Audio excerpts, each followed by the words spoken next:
السلام علیکم ورحمۃ اللہ وبرکاتہ۔ جی تو تجویز کے اعتبار سے ہمارا یہ آج دوسرا سبق ہے تنوین کا۔ پہلے سبق میں ہم نے حرکات سیکھے کہ حرکت کسے کہتے ہیں، دو زبر، دو زیر، دو پیش کو حرکت کہتے ہیں۔ حرکت کو جو ہے وہ کھینچتے نہیں ہیں۔ آج ہم تنوین کے بارے میں پڑھیں گے کہ تنوین کسے کہتے ہیں، کیسا ہوتا ہے تنوین۔ یہ جی دو زبر اور دو زیر اور دو پیش کو تنوین کہتے ہیں۔ دو زبر، دو زیر اور دو پیش کو تنوین کہتے ہیں۔ یہ دو زبریں ہیں اور دو زیریں اور یہ دو پیش۔ دو زبر، دو زیر، دو پیش کو تنوین کہتے ہیں۔ اب آگے مثال ہے اس کی جی۔ میم، دو زبر، من، یہاں پہ غنہ بھی کرنا ہے تو آگے چل کر سمجھتے ہیں ہم کہ غنہ کسے کہتے ہیں۔ میم، دو زبر، من، میم، دو زیر، مین، میم، دو پیش، من، من، مین، من۔ اسی طرح پر یعنی کسی بھی لفظ کے اوپر دو زبر آ جائیں، دو زیر آ جائیں یا دو پیش آ جائیں تو وہ تنوین کی تختی سے ہوگا، یعنی قاعدے کی تنوین والی تختی میں سے وہ لفظ ہوگا۔ آگے چلیں اور ایک مثال پڑھ لیتے ہیں۔ جیم، دو زبر، جن، جیم، دو زیر، جین، جیم، دو پیش، جن، جن، جین، جن۔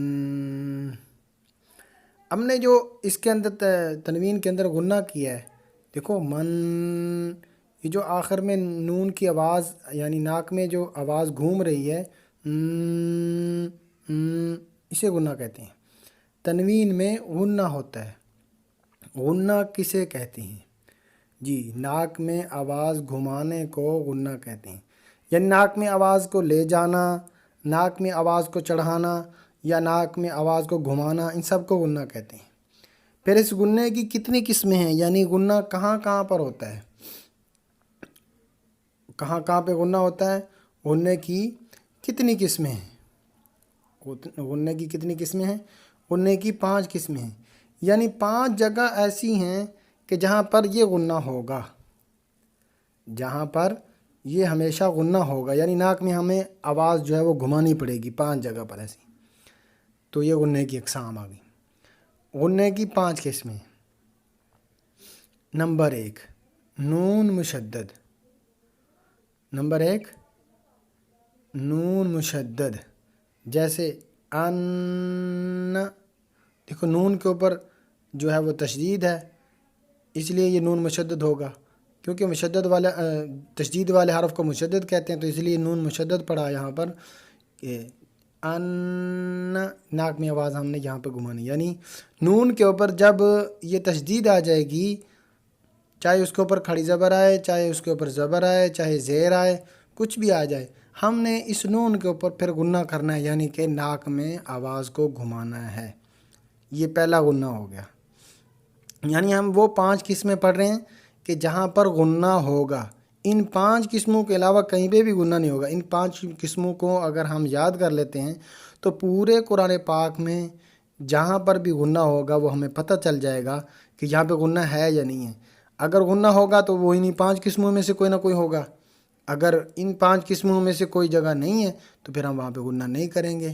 تو پہلا غنہ جو ہے وہ نون مشدد پہ ہوتا ہے، جیسے ان، ان، ان، کچھ بھی لگا لیں، شروع میں حمزہ کی جگہ کوئی اور لفظ بھی لگا سکتے ہیں۔ جی چلیں آگے چلتے ہیں۔ نمبر 2، یعنی دوسری وہ جگہ کہ جہاں پر ہم نے غنہ کرنا ہے، وہ ہے جی نون ساکن۔ نون ساکن کے بارے میں آخر میں تھوڑی سی تفصیل بھی ہوگی، نون ساکن اور تنوین کے بارے میں، وہ نوٹ کی صورت میں نے لکھی ہوئی ہے۔ پہلے یہ 5 یاد کر لیتے ہیں ترتیب سے، نون مشدد اور نون ساکن۔ نون ساکن کی مثال کیا ہے، جیسے ان، حمزہ نون زبر ان، غنہ کرنا ہے. ان نون ساکن کے بعد اگر حروف حلقے آ جائیں تو پھر غنہ نہیں ہوگا، وہ آگے چل کر میں پوری تفصیل سے آپ کو سمجھاؤں گا. ان. اسی طرح پر مین، میم نون زیر مین وغیرہ. نمبر 3 میم مشدد. تیسری جگہ پر جو ہے وہ میم مشدد ہے، یعنی غنہ کی تیسری قسم جو ہے وہ میم مشدد ہے. یعنی میم کے اوپر تشدید آ جائے تو وہاں پر بھی ہم نے غنہ کرنا ہے، یعنی کہ ناک میں آواز کو گھمانا ہے. میم مشدد کی مثال کیا ہے؟ ثم، ثم. دیکھو میم اور نون ہی ایسے ہیں کہ جن میں ناک میں آواز گھومتی ہے. ثم جی. ام، ام. دیکھو حمزہ کی جگہ میں نے سا بھی لگایا، اور بھی کوئی لفظ لگا سکتے ہیں یہاں پر. تو میم کے اوپر جو ہے وہ یہ تشدید ہونی چاہیے. جہاں بھی میم کے اوپر تشدید ہوگی وہاں پہ ہمیں غنہ کرنا پڑے گا. جی آگے ہے جی چوتھی وہ جگہ، وہ کون سی جگہ ہوگی کہ جہاں پر ہم غنہ کریں گے؟ وہ ہے جی میم ساکن کے بعد حرف با ہو. میم ساکن کے بعد یعنی میم جزم والی ہو اور اس کے بعد لفظ با آ رہا ہو، چاہے وہ با کسی کے ساتھ ملا ہوا ہے چاہے اکیلا ہے، جیسا بھی ہو. میم ساکن کے بعد یعنی میم جزم والی کے بعد با آ جائے تو وہاں پر بھی غنہ ہوتا ہے. جیسے ترمیہم بحجارہ. اب دیکھو ہا میم زیر ہم، یہ میم جزم والی ہے، میم ساکن ہے اور اس کے بعد با آ رہا ہے تو یہاں پر بھی غنہ ہوگا. یہ 4 قسمیں ہوگیں غنے کی. 5ویں قسم جو ہے وہ تنوین ہے، جس کا سبق جو ہے آج ہم نے پڑھنا ہے. تنوین یعنی وہ 5ویں نمبر پر آئے گی. تنوین جیسے ہم نے پڑھا 2 زبر 2 زیر 2 پیش کو تنوین کہتے ہیں، یعنی کسی بھی لفظ کے اوپر 2 زبر 2 زیر 2 پیش آ جائیں تو ان کو تنوین کہتے ہیں، اور تنوین میں غنہ ہوتا ہے. یہ ہم نے پیچھے پڑھا. اب دیکھیں میم 2 زبر من، میم 2 زیر من، میم 2 پیش من، من، مین، من. آگے با 2 زبر بن. یہ میم اور با کے ساتھ جو الف لگا ہوا ہے یہ نہیں پڑھنا، کیونکہ تنوین میں جو الف ہوتا ہے، یعنی زبر والی تنوین میں الف ہوتا ہے، زیر والی میں جو ہے وہ یا ہوتا ہے، تو اس الف اور یا کو نہیں پڑھتے، بلکہ میم 2 زبر من، الف نہیں پڑھنا، اس الف کو نہیں پڑھنا. میم 2 زبر من، میم 2 زیر مین، میم 2 پیش من، من، مین، من. با 2 زبر بن، با 2 زیر بن، با 2 پیش بن، بن، بن، بن. اور بھی مثالیں دی جا سکتی ہیں، بس یہ اتنی کافی ہیں. آگے ہے جی نوٹ. یعنی ہم نے کیا سیکھا آج کے غنے کی کتنی قسمیں ہیں؟ غنے کی 5 قسمیں ہوگی. نمبر 1 نون مشدد، نمبر 2 نون ساکن، نمبر 3 میم مشدد، نمبر 4 میم ساکن کے بعد لفظ با، اور نمبر 5 تنوین. اب ان میں سے ایک ہوگی تنوین اور دوسری ہے جی نون ساکن. یہ دوسرے نمبر پر، یعنی دوسرے نمبر والی اور 5ویں نمبر والی یہ تنوین. نون ساکن اور تنوین کے بعد، نون ساکن اور تنوین کے بعد اگر حروف حلقی آ جائے تو غنہ نہیں ہوگا. یعنی نون ساکن نون جزم والی، نون ساکن نون جزم والی اور تنوین یعنی 2 زبر 2 زیر 2 پیش. یعنی نون جزم والی کے بعد ان حروف میں سے کوئی حرف آ جائے، کوئی ایک حرف آ جائے.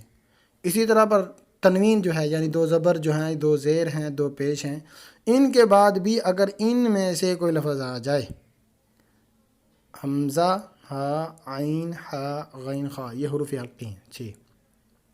نون ساکن اور تنوین کے بعد حروف حلقی میں سے کوئی بھی حرف آ جائے تو پھر غنہ نہیں ہوگا. اب اس کا خلاصہ کر لیتے ہیں. یعنی نون ساکن اور تنوین کے بعد ان میں سے کوئی لفظ آ جائے تو پھر غنہ نہیں ہوگا۔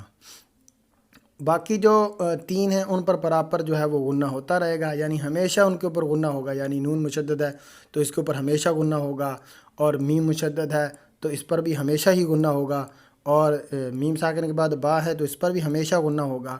اور یہ جو دو ہیں، ایک نون ساکن اور دوسرا ہے تنوین، ان کے اوپر کبھی ہوتا ہے کبھی نہیں ہوتا۔ یہ بھی میں نے آپ کو بتا دیا کہ کب ہوتا ہے کب نہیں ہوتا، یعنی نون ساکن اور تنوین کے بعد اگر حروف حلقی نہیں ہے تو یہ سمجھ لیں کہ یہ ان کے پہرے دار ہیں۔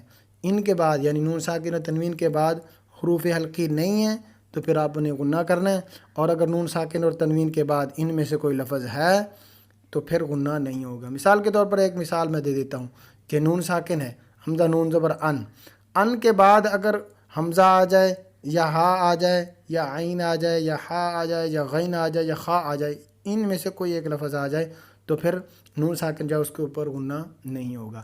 اسی طرح پر تنوین ہے، تنوین کے بعد بھی اگر ان میں سے کوئی آ جائے تو غنہ نہیں ہوگا۔ مثلا کرامن ہے، کتابن ہے، ٹھیک ہے، بعد زبر بن لگا لیں، ٹھیک ہے۔ ان کے بعد اگر ان میں سے کوئی لفظ آ رہا ہے آگے، اگلا لفظ پڑھنے سے پہلے ان میں سے کوئی لفظ آ رہا ہے تو پھر اس کرامن اور کتابن کے اوپر غنہ نہیں ہوگا۔ یہ تو تھی تفصیل جو ہے وہ تنوین کے بارے میں۔ اگر آپ نے حرکت کے بارے میں کوئی تفصیل جو ہے جاننی ہے تو اس سے پہلے والی جو میری ویڈیو ہے اس کے اندر جا کر آپ سارا کچھ دیکھ سکتے ہیں کہ حرکت کے بارے میں کیا کچھ سمجھایا گیا ہے۔ اور اس کے بعد انشاءاللہ ہم جب اگلی تختی شروع کریں گے کھڑی زبر والی تو پھر انشاءاللہ اس کے بارے میں یہ پوری تفصیل ہوگی۔ آج کے لیے بس اتنا ہی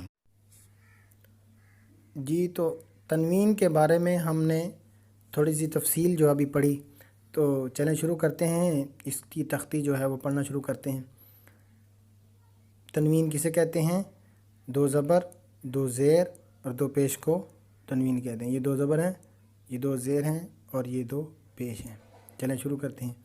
میم دو زبر من، میں نے اس تفصیل میں بتایا کہ میم کے ساتھ جو الف ہے، یعنی زبر والی تنوین میں جو الف آ رہا ہے ہر ایک کے ساتھ آ رہا ہے، دیکھو با کے ساتھ بھی لگا ہوا ہے، واو کے ساتھ بھی لگا ہوا ہے، فا کے ساتھ بھی لگا ہوا ہے۔ ان کے ساتھ جو زبر والی تنوین میں جو الف آ رہا ہے، اس الف کو نہیں پڑھنا برابر، بس صرف جو ہے وہ دو زبر کو ہی پڑھنا ہے بس۔ میم دو زبر من، اس تختی میں ہر ایک میں غنہ کر کے جانا تاکہ ہماری پریکٹس ہو جائے غنے کی، اور جہاں پر غنہ نہیں ہوگا، حروف حلقے آ رہے ہوں گے تو وہ آپ کو بتا دیا جائے گا کہ چل کر کے یہاں پر غنہ نہیں ہوگا۔ لیکن اس تختی میں جو ہے ہر ایک میں غنہ کر کے جانا تاکہ ہمیں غنے کی مشق ہو جائے، جہاں بھی تنوین آ رہی ہو ہماری زبان کے اوپر پہلے غنہ آئے۔ میم دو زبر من، میم دو زیر مین، میم دو پیش من، من، مین، من، با دو زبر بن، با دو زیر بن، با دو پیش بن،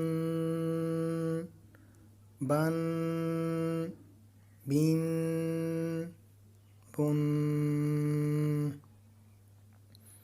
واو دو زبر ون، واو دو زیر وین، واو دو پیش ون، ون، وین، ون، فا دو زبر فن، فا دو زیر فن، فا دو پیش فن، فن، فن، فن، ثا دو زبر ثن، ثا دو زیر ثن، ثا دو پیش ثن، ثن، ثن، ثن، ذال دو زبر ذن، ذال دو زیر ذن، ذال دو پیش ذن، ذن، ذن، ذن، جی تو آج کا سبق بس یہیں تک پڑھتے ہیں، پیچھے والا سبق چونکہ لمبا ہے، آج کے سبق جو ہے وہ یہاں تک کافی ہے، انشاءاللہ باقی کل پڑھیں گے۔ السلام علیکم ورحمۃ اللہ۔